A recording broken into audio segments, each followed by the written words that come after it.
നീ ഇത്ര ഹാപ്പി ആയിട്ട് എങ്ങനെയാണോ ജീവിക്കുന്നത്?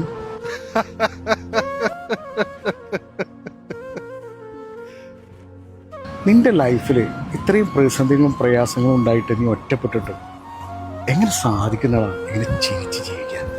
നഷ്ടപ്പെടുമോ എന്ന് ഭയക്കുന്ന ഒരാളും ഇന്ന് എൻ്റെ ജീവിതത്തിലില്ല. പിന്നെ നല്ലത് പറയിപ്പിക്കാൻ മാത്രം ആരുടെയും മനസ്സിൽ ഞാൻ ഇടം കൊടുത്തിട്ടില്ല. ഈ ഒഴുകുന്ന ജലം കണ്ടിട്ടില്ലേ, എവിടെയും തങ്ങാതെ ഇങ്ങനെ ഒഴുകിപ്പോവും. അതുപോലെ ജീവിക്കുക. ചുരുക്കി പറഞ്ഞാൽ അവരുടെ ആവശ്യങ്ങൾ നിറവേറ്റാൻ ഒരാളെ വേണം, അല്ലാതെ നിന്നെയോ നിന്റെ സ്നേഹം അവർക്ക് വേണ്ട. അത് മാത്രമായിരുന്നു അവരുടെ ലക്ഷ്യം. പണ്ടാരോ പറഞ്ഞു കേട്ടിട്ടുണ്ട്, എല്ലാ വീട്ടിലും ഒരു പൊട്ടനുണ്ടാവും. അവൻ്റെ ജീവിതം മാറ്റിവെച്ച് അവൻ്റെ എല്ലാ കാര്യങ്ങളും ആ കുടുംബത്തിന് വേണ്ടി സമർപ്പിച്ചിട്ട് അവരെല്ലാ കാര്യങ്ങളും നടത്തി കഴിയുമ്പോൾ അവർക്ക് മതിയാകുമ്പോൾ അവർ ചോദിക്കും, നീ ഈ കുടുംബത്തിന് വേണ്ടി എന്ത് ചെയ്തു? ഇതെല്ലാം സഹിക്കാൻ വയ്യാതെ വരുമ്പോൾ കേട്ട് അവൻ പ്രതികരിച്ച് പറയും, ഞാൻ ഇന്ന കാര്യങ്ങൾ ചെയ്തു.